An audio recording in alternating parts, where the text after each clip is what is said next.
Bonsoir, je suis ravie de vous retrouver pour ce nouveau Facebook Live et particulièrement parce que nous sommes certainement ici au premier point de contact du lien entre la police nationale et la population puisque nous sommes au sein du centre d'information et de commandement des Yvelines, une véritable tour de contrôle de tout le département pour vous faire découvrir ce qu'est cette relation, justement cette première relation, aussi bien avec les appels 17 pour la police secours que nos relations en direct avec les effectifs qui sont en patrouille sur le terrain.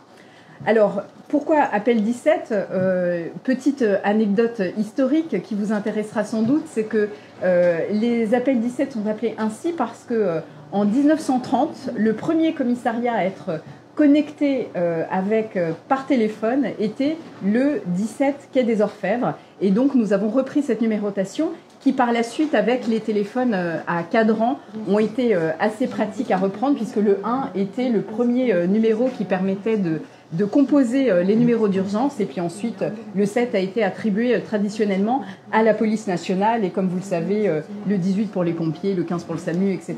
Donc ces appels d'urgence, qu'est-ce qui se cache derrière ces appels d'urgence? C'est ce qu'on va explorer ce soir avec Nicolas Delève, qui est le chef d'état-major du centre d'information et de commandement des Yvelines, et avec Thomas, qui est major et qui travaille à la brigade de nuit.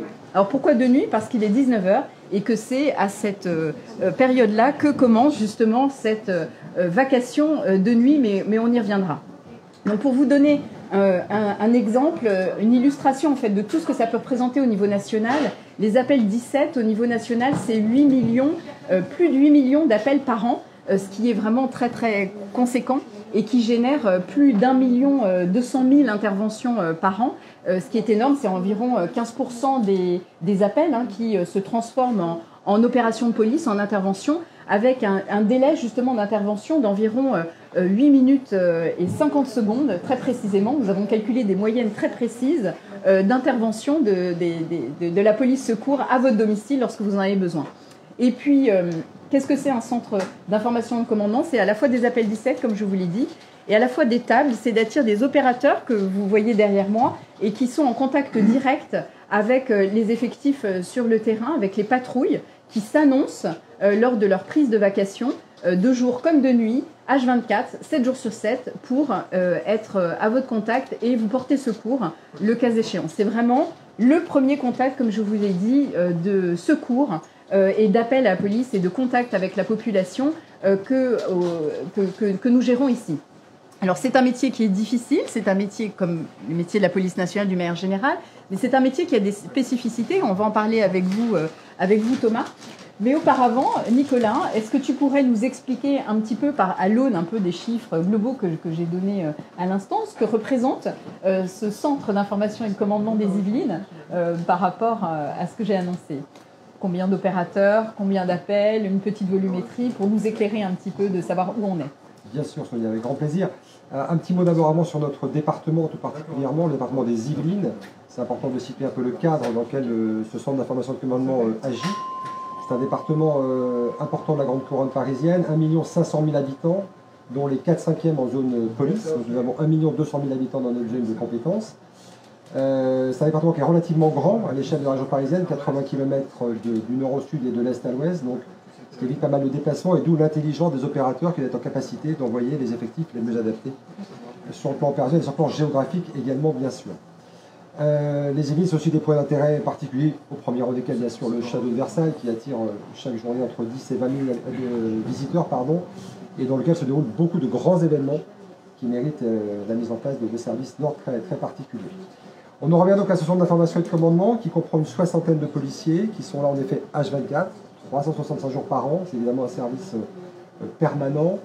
C'est un service également qui est départemental, c'est-à-dire que quel que soit le point du département où vous appelez, vous tombez dans cette salle de la direction départementale de la sécurité publique. Alors, très concrètement, peu importe où j'habite dans le département, je compose le 17 et je tombe ici. Exactement. Ce qui nous permet d'avoir une task force un petit peu complète. On a des effectifs adaptés à la mission. On regarde le nombre d'appels qu'on a calculé en moyenne chaque jour. Et vous avez l'assurance d'être traité assez rapidement par des gens dont c'est le métier H24 de façon assez professionnelle, avec une formation dont nous en parlerons peut-être tout à l'heure, mais voilà, c'est important de le préciser. Dans cette salle, comme tu l'as souligné, nous avons deux missions essentielles, très différentes, mais très complémentaires. Tout d'abord, l'appel 17. Comme tu l'as dit, c'est vraiment un élément très important de ce rapport qu'on recherche plus, le rapport police-population, on cherche plus à l'améliorer. Et quand vous êtes dans le commissariat, vous avez le visage et la voix, et bien là, vous n'avez que la voix. Et cette voix doit vraiment être en capacité de vous apporter une écoute, une capacité d'une réponse adaptée à votre demande, à la problématique que vous mettez en avant, dans un temps le plus bref possible, de façon à ne pas bloquer les lignes, et surtout à résoudre les problèmes dans la meilleure temporalité possible. C'est la première mission, et ça demande, ce travail est très difficile, et demande vraiment des qualités particulières, de sang-froid, d'écoute, de discernement. Et puis la deuxième mission... Pourquoi, excuse-moi, je me permets juste de t'interrompre pour prévenir ceux qui nous écoutent que si jamais il y a des alarmes qui se mettent en route ou des appels derrière nous d'urgence, il y aura une certaine effervescence, donc de ne pas s'inquiéter, mais on est au cœur du terrain et au cœur de cette unité. Tout à fait, on est au cœur du réacteur. Et donc la deuxième mission, c'est cette mission que tu soulignais tout à l'heure, de gestion des tables, c'est la gestion des tables opérationnelles. Chaque opérateur ici gère un quart du département, soit environ 300 à 400 000 habitants, et un certain nombre d'effectifs. Voilà, c'est une appréciation géographique. Et ces opérateurs, eux, ont pour mission principale, au regard de l'information communiquée par le policier du 17, d'envoyer les éléments les plus adaptés, des policiers en civil, en uniforme, leur nombre. Évidemment, grâce à des moyens techniques, notamment la géolocalisation, dont on reparlera peut-être, ils sont en capacité de voir quel est éventuellement le véhicule le plus proche, le plus adapté pour résoudre le problème qui est posé par le 17. Effectivement, on reviendra un petit peu sur cette technique et puis sur les formations, tu en as parlé. Juste auparavant, Thomas, bonsoir. Bonsoir. Je souhaiterais que vous nous expliquiez un petit peu quel est votre parcours pour être arrivé ici au SIC des Yvelines. En fait, je suis entré dans la police en 2001. Donc, j'ai effectué déjà un début de carrière, une dizaine d'années sur la voie publique, au commissariat du 20e arrondissement. Puis après sur les Yvelines, en brigade de nuit, pendant un peu plus de 5 ans, au commissariat d'Elancourt et de Trappes. Alors, vous m'avez parlé tout à l'heure, hors caméra, je vais dire, de la diversité des missions et de vraiment l'attrait que vous avez par rapport à ces missions, qui sont difficiles, je le rappelle, parce qu'il y a un vrai sujet de compréhension de l'appel, de guidage de l'appel, en même temps de pilotage des effectifs. Vous avez nous expliqué ça en détail, mais vous me confirmez donc cette diversité des missions, c'est-à-dire que vous prenez votre nuit et vous ne savez pas ce qui va se passer. En fait, c'est le reflet de ce qui se passe sur le terrain. Chaque appel est différent. On peut très bien tomber sur des missions assez simples, même s'il ne faut pas tomber dans la banalité ou la routine, qui peuvent être un tapage, etc. Ou également des missions un peu plus, on va dire, urgentes, à savoir des violences conjugales, des flagrants délits, vol par effraction, etc. Donc on ne sait jamais vraiment sur quel appel va donner quelle mission en fait. C'est vraiment ça peut être des choses très graves, comme tout à des fait. Choses un petit peu avec moins graves, un peu moins d'urgence. Prioriser. Voilà, c'est ça. Et c'est le rôle déjà de l'opérateur 17 de pouvoir connaître la nature de l'appel, savoir vraiment le motif et avoir adresse, les informations sur le requérant, etc. pour pouvoir intervenir correctement, avoir les bonnes informations et guider les équipages sur le terrain. Alors justement, quels conseils vous pouvez donner à ceux qui nous écoutent si jamais ça leur arrive et qu'ils doivent faire appel à la police en urgence pour rendre cet appel le plus intelligible possible pour vous? Qu'est-ce qui vous intéresse dans l'appel? Parce que les personnes sont paniquées, peuvent être en état de choc parfois parce qu'elles viennent de se faire agresser ou qu'elles viennent de se faire voler quelque chose. Bref, en tout cas, ça les touche, ça les concerne, donc elles peuvent avoir des réactions totalement différentes d'une personne à l'autre. Comment vous faites en cas de panique de votre interlocuteur et qu'est-ce que vous recherchez en priorité? Quels conseils vous avez à donner? En priorité, c'est d'avoir les informations essentielles pour déclencher l'intervention de police si c'est nécessaire, à savoir déjà le motif, la raison de l'appel et surtout une adresse. Au moment où on a l'adresse, déjà, même si l'appel coupe, on peut déjà engager un véhicule, si cela le nécessite. Quand on parle d'adresse, c'est bien sûr l'adresse, mais également un numéro de bâtiment, un étage, un numéro d'appartement, des codes d'accès, parce que souvent les gens, dans la panique, donnent juste une adresse, malheureusement, ça peut être vaste, avec plusieurs bâtiments, etc. Donc c'est pas toujours évident. Déjà, dans un premier temps, l'adresse, le motif, après récupérer bien sûr le numéro de téléphone et l'identité de la personne qui appelle, pour avoir déjà les premiers éléments. Après, selon la gravité, on reste en ligne avec la personne pour avoir peut-être des éléments supplémentaires. Mais déjà, selon la gravité, une fois qu'on a ces éléments, on peut déclencher l'intervention de police. Donc c'est pas évident parce qu'il faut quand même s'adapter à cet interlocuteur. C'est ça, surtout selon les situations. En cas de panique, les gens n'ont pas forcément le réflexe de donner justement ces informations. Donc c'est à nous d'essayer de calmer la personne et de tirer vraiment les informations essentielles. Voilà, d'essayer de faire redescendre la pression, d'avoir cette désescalade pour obtenir les informations prioritaires, c'est-à-dire le motif de l'appel et surtout l'adresse, et ensuite le lieu exact de localisation d'un appartement si c'est le cas, éventuellement le code, etc. Tout ce qui peut être utile pour nourrir votre intervention. Tout à fait. Le nombre de personnes sur place et de manière à pouvoir calibrer au mieux le pilotage des effectifs sur place. Alors justement, cette écoute que vous avez nécessairement nécessite, j'imagine, une formation, une gradation aussi dans les missions. Nicolas, est-ce que tu peux nous expliquer un petit peu cette gradation des missions et puis les formations que vous proposez et que vous allez prochainement proposer d'ailleurs, je crois, fin mars. On s'est aperçu avec les cadres du cycle au cours des derniers mois qu'il y avait peut-être besoin d'améliorer cette formation qui est déjà, je vais y venir, qui est déjà faite sur le site. C'est essentiellement une formation au-delà des formations en école de police, de tout ce qu'on apprend sur le terrain. Les policiers, quand ils arrivent ici, c'est pas un nouveau métier, mais c'est quand même de nouvelles techniques de travail. Donc, nous sommes en train de mettre en place un stage d'une journée qui va permettre de prendre tous les fondamentaux, notamment de l'appel 17.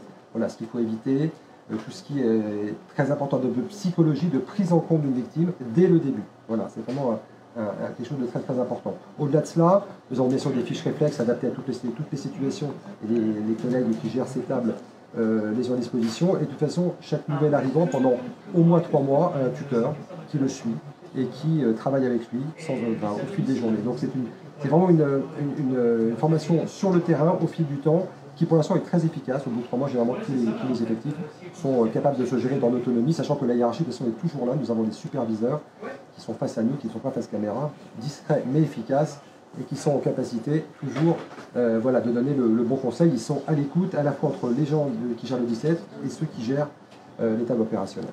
Donc, on n'arrive pas comme ça, du jour au lendemain, au centre d'information et de commandement, à prendre des appels 17 d'urgence.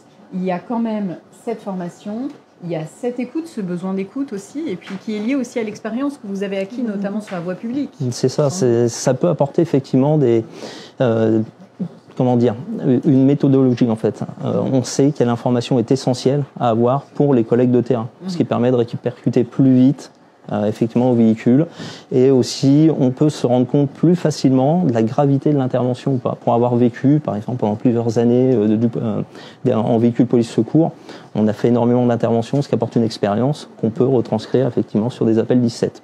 Donc expérience utile, pas forcément indispensable, parce qu'il y a aussi des jeunes qui viennent directement, enfin des jeunes avec moins expérimentés qui viennent évidemment en centre d'information et de commandement. Le relais est pris avec ce tutorat, justement avec cette formation qui est indispensable pour le faire. Et d'ailleurs, les opérateurs sont polyvalents.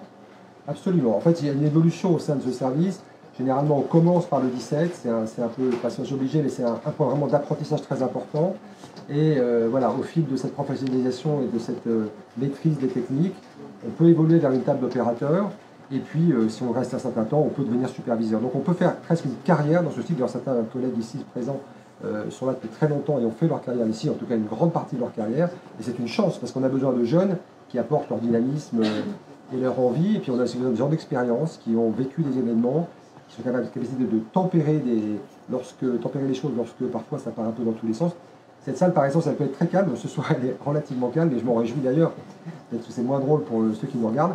Mais en revanche, ça peut parfois être extrêmement tendu. Et là, il faut vraiment des chefs qui soient en capacité d'apporter leur calme et leur maîtrise. Leur calme et leur maîtrise, indispensable pour justement pouvoir rendre intelligibles les appels, comme on l'a dit, et puis pouvoir au mieux piloter aussi les collègues, parce que cette expérience aussi, cette manière de rendre les choses intelligibles et cette formation vous aide à piloter les collègues sur le terrain. Tout à fait. Faut savoir déjà que pour le pilotage des véhicules police secours, on a ce qu'on appelle une géolocalisation en temps réel des véhicules. des véhicules, mais également des effectifs, avec des portatifs qui sont localisés. Donc il y a très concrètement une cartographie, une géolocalisation des véhicules, et en plus, ceux qui sont dans les véhicules s'annoncent en radio pour vous dire qu'ils sont sur tel secteur. Exact. Donc en plus, bon, c'est corroboré par la localisation, ce qui permet également donc de piloter beaucoup plus facilement par rapport aux véhicules sur le département, pour telle intervention ou autre, selon l'endroit où se trouve le véhicule. Voilà. Donc, ça permet de piloter beaucoup plus facilement avec la géolocalisation. Alors donc cartographie en temps réel des effectifs qui vous permet de savoir où ils se trouvent très précisément. Vous avez d'autres technologies à votre disposition justement dans ce centre qui est en plus particulièrement moderne en termes de nouvelles outils qui sont utiles. On a la vidéoprotection, avec le retour de beaucoup de caméras sur le département, de nombreuses communes qu'on peut piloter effectivement, ce qui permet quand même d'avoir des fois, lorsqu'un événement se passe, d'avoir un retour vidéo en temps réel, en plus de l'appel de la personne. Quand il s'agit de faits sur la voie publique, la vidéoprotection nous permet effectivement de voir les faits en temps réel et justement de s'adapter s'il y a besoin de plus d'effectifs ou autre. Et ça, c'est vraiment un progrès dernièrement pour nous comme pour les effectifs dehors, au niveau sécurité. Vous avez vu d'ailleurs cette évolution technologique depuis... Ça fait combien de temps que vous êtes... 5 ans. Déjà en 5 ans, j'ai déjà vu vous avez vu une progression, une modernisation des outils que ça soit à votre disposition. Tout à fait. La vidéoprotection, déjà, c'est énormément développé. Au niveau de la géolocalisation, effectivement, par rapport à il y a 5 ans, on localisait, on va dire grossièrement, le véhicule, c'était moins précis. Là, actuellement, on peut voir tel véhicule devant telle rue ou tel bâtiment, et même les effectifs pédestres peuvent être localisés via leur portatif. Donc en cas de poursuite à pied ou autre, ça nous permet, et c'est une sécurité également pour les collègues dehors. Voilà, exactement, ça renforce la sécurité des effectifs. Vous avez une vision globale qui permet de dézoomer un petit peu peut-être les interventions dans lesquelles on a tendance à avoir un effet tunnel aussi, qui est bien connu des effectifs de terrain, pour pouvoir piloter au mieux les effectifs sur le terrain et de manière la plus fine possible pour leur sécurité avant tout, évidemment pour assurer les interventions. Donc une modernisation des outils qui va se poursuivre également par la suite. Oui, ça c'est... D'autres projets en cours. La direction numérique travaille beaucoup sur les sujets et nous propose régulièrement des nouveaux outils. On va voir les nouveaux moyens radio également. Évidemment, le délai que nous mènent aux Jeux Olympiques déclenche beaucoup de volonté d'avancer, d'être plus efficace, plus performant, notamment pour l'efficacité sur la sécurité des effectifs, comme l'a rappelé Thomas. Donc oui, c'est vraiment un enchaînement très régulier de propositions de nouvelles technologies qui apportent chacune beaucoup. Alors c'est vrai que tu en as parlé, les échéances des grands événements, Coupe du Monde de rugby, Jeux Olympiques 2024, vont permettre d'utiliser au maximum les capacités de ces centres d'information et de commandement par le mur d'image avec la vidéoprotection dont vous avez parlé, par la cartographie, par la sécurisation des effectifs aussi sur le terrain avec la modernisation de leurs moyens de communication sur le terrain parce qu'on est conduit à une plus grande mobilité sur le terrain de manière à être le plus possible présent sur la voie publique. Et c'est l'objectif pour les années à venir qui va s'intensifier. Thomas, est-ce que vous pouvez nous dire si vous avez des affaires marquantes particulièrement qui vous ont marqué durant votre ici aussi que des Yvelines? En 5 ans, on a eu énormément d'appels, d'interventions, certaines plus marquantes que d'autres. Je vais sans doute vous parler d'une des dernières affaires, mais c'est plus une assistance à personne en fait. Oui. Sur un appel 17, une collègue au 17 reçoit un appel d'une femme en panique qui s'était trompée de numéro. Au lieu de faire le 18, a fait le 17 pour son nourrisson qui était en AVC, qui faisait un arrêt cardio. Donc la collègue a eu une très bonne réaction. Avant même de transférer aux pompiers, a réussi à donner les premiers gestes à faire à la mère, permettant également, en attente de l'arrivée des secours, de sauver l'enfant, le nouveau-né. Et c'est vrai qu'on pense toujours le 17 pour, on va dire, des interventions ou pour des faits, on va dire, pour de la répression. On reçoit beaucoup d'appels également où c'est uniquement pour de l'assistance. Oui. Et voilà, là, c'est vraiment le rôle type de l'opérateur 17 qui, lui, justement, doit pouvoir gérer même ces choses qui ne sont pas forcément courantes. Alors justement, quand vous voyez qu'il y a besoin d'assistance secours victime, vous appelez les pompiers également, vous êtes... Voilà, on est en lien permanent, que ce soit aussi bien avec les pompiers, le SAMU. En fait, ici, c'est un peu, on va dire, vraiment le cœur du département. SAMU, pompiers, police, on travaille ensemble en permanence, donc que ce soit aussi bien eux que nous, on fait appel aux uns aux autres. On est également en lien en permanence avec la préfecture sur des gros événements, ou même voir le ministère. En fait, c'est pour ça ici vraiment tous les faits marquants ou autres qui se passent dans le département sont répertoriés et on fait le relais avec chaque service nécessaire. Parce que c'est un réseau dirigé qui se gère en globalité sur tout le département. Donc peu importe où vous vous trouvez, vous composez le 17, vous arrivez ici et tout de suite les effectifs sont dirigés depuis ce centre de commandement. Alors on va passer aux questions désormais parce que le temps de file et puis nous avons des questions qui sont arrivées. Alors tout d'abord, la première des questions, c'est quelle est la nature des appels qui arrivent ici? Peut-être toi Nicolas, tu peux nous dire quelles sont la majorité des appels qui arrivent? Alors ce sont des appels vraiment très variés, du plus banal, ça peut demander l'adresse d'une pharmacie de garde la nuit, voilà, jusqu'à évidemment l'affaire la plus grave, une agression en cours, un cambriolage en cours, des violences conjugales. Comme le disait Thomas tout à l'heure, c'est le charme et la difficulté de cette gestion des appels 17, c'est qu'on ne sait pas ce qui va se passer quand on décroche et on peut tomber sur une affaire ultra sensible ou qui paraît banale au départ et qui débouche sur une affaire criminelle ou extrêmement grave et complexe. Mais bien sûr, il y a aussi pas mal de tapage nocturne la nuit, pas mal d'erreurs de stationnement, de circulation, voilà, des petits délits, voilà, et beaucoup de renseignements. C'est aussi, comme a dit Thomas, on ne fait pas que des inters à vision répressive ou d'interpellation, on en fait heureusement, et grâce à ces appels on interpelle beaucoup de monde sur on fait souvent d'ailleurs de très belles affaires judiciaires dans ce cadre-là, et c'est aussi un côté, voilà, on renseigne, on aide la population, et c'est un rôle important qu'on ne peut pas banaliser, voilà, c'est aussi le rôle du 17. Effectivement. Alors nous avons une question un petit peu surprenante. Y a-t-il une limite d'âge pour devenir policier en centre d'information et de commandement? Est-ce que vous voulez répondre, Thomas? Dans la police, oui. En tant que policier aussi, non. Nous avons des très jeunes collègues, 18, 19, 20 ans, et des personnes qui sont proches de la retraite. C'est tout l'intérêt de cette diversité, de la mixité des générations et de l'origine des policiers. Thomas, nous avons un collègue de 59 ans qui nous a rejoint il y a quelques semaines ici. Félicitations à lui. Et qui va terminer ses dernières années ici, et il est très heureux. Et nous sommes très heureux de l'accueillir. Donc en effet, non, il n'y a pas de limite d'âge, parce qu'il y a la motivation et les qualités demandées, on recrute avec grand plaisir. Alors nous avons une question assez intéressante. Est-ce que les appels peuvent être repris dans une enquête? Alors il faut peut-être préciser effectivement qu'ils sont enregistrés. Oui. Tous les appels donc, sont enregistrés, sont gardés une certaine durée et les bandes peuvent être extraites dans le cadre d'une affaire judiciaire. Exactement.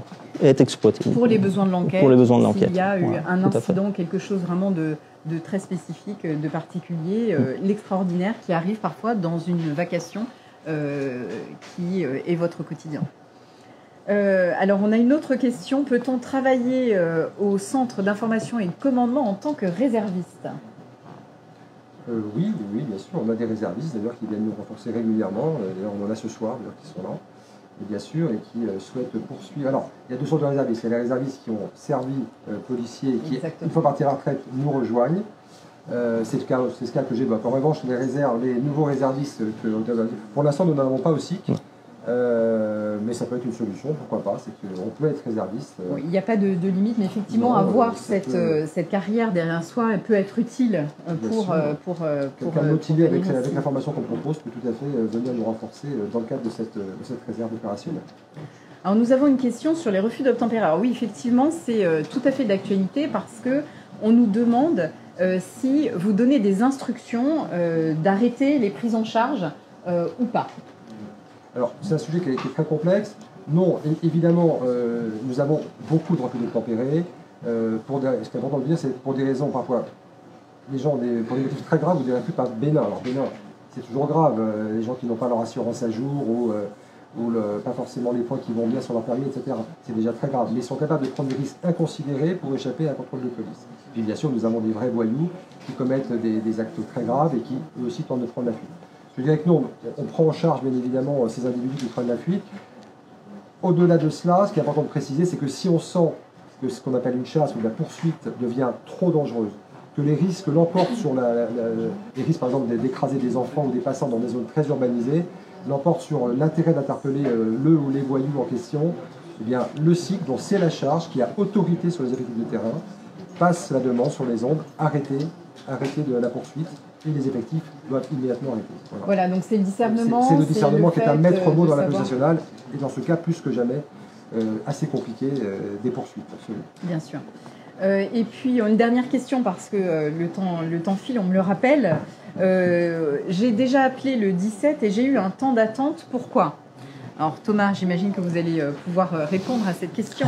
C'est comme dans tous les services d'urgence, que ce soit SAMU, pompiers ou autres, il peut y avoir des pics d'appels qui occasionnent 1-2 minutes d'attente, et ça c'est possible. Il faut savoir également que de nombreux appels passés au 17 n'ont pas lieu d'être. À savoir des renseignements pour Internet ou autre, pour l'anecdote. Voilà. Et il faut savoir que ces appels-là sont obligatoirement pris, puisqu'on ne sait pas qui est derrière l'appel, et retardent d'autres appels. Donc, c'est ça. Voilà. On va peut-être pouvoir même conclure là-dessus. Mais juste avant de conclure, je vous avais parlé de pics d'appels. Ça veut dire que vous avez des plages horaires dans lesquelles il y a plus d'appels que d'habitude.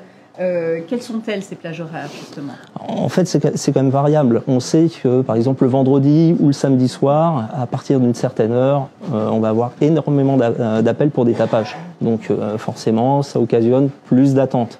Et les vendredis, samedis, les gens sortent, c'est plus festif, forcément, plus d'appels, plus d'interventions. En semaine, on va avoir des pics 18, 19, 20, 21 heures, principalement. Début de soirée. Début de soirée, après c'est quand même variable, il peut toujours y avoir... mais il y a toujours l'exceptionnel qui arrive. Tout à fait. Je vais terminer sur ce point très important, passer ce message que si on attend, surtout on reste en ligne, on va leur répondre. C'est vrai que c'est long quand on est en difficulté, 1 ou 2 minutes, il faut reconnaître, c'est pas très longtemps, qui peut inquiéter, mais surtout, voilà, ne perdez pas patience et restez en ligne, on va vous parler, ça c'est clair. Il y aura tout, mais c'est vrai, comme l'a dit Thomas, malheureusement, vous pouvez tomber sur le mauvais horaire. Et d'ailleurs, quand il y a des victimes qui appellent et qui ont besoin d'urgence, souvent, Thomas, vous restez au téléphone. On reste effectivement, on reste en ligne avec la personne pour essayer d'avoir plus d'informations et également pour tenter de la rassurer ou de la calmer. Et vraiment avoir un maximum d'informations pour les collègues lors de leur intervention, lors de leur arrivée au moins, ils ont tous les éléments nécessaires. Et nous, ça permet de garder un lien avec la personne. Déjà, ça permet de la rassurer et de savoir qu'effectivement, on arrive, qu'on est là avec, et si d'autres événements venaient à se produire pendant l'appel, on peut informer les collègues directement. Donc on va conclure par ça, par cette belle mission de protection que nous avons à l'égard des victimes, à l'égard de tous. Donc n'hésitez pas à composer le 17, mais composez-le pour des appels d'urgence en cas de nécessité. Merci messieurs. Merci Nicolas, merci Thomas. Et puis moi je vous retrouve dans un mois pour le prochain Facebook Live en clair.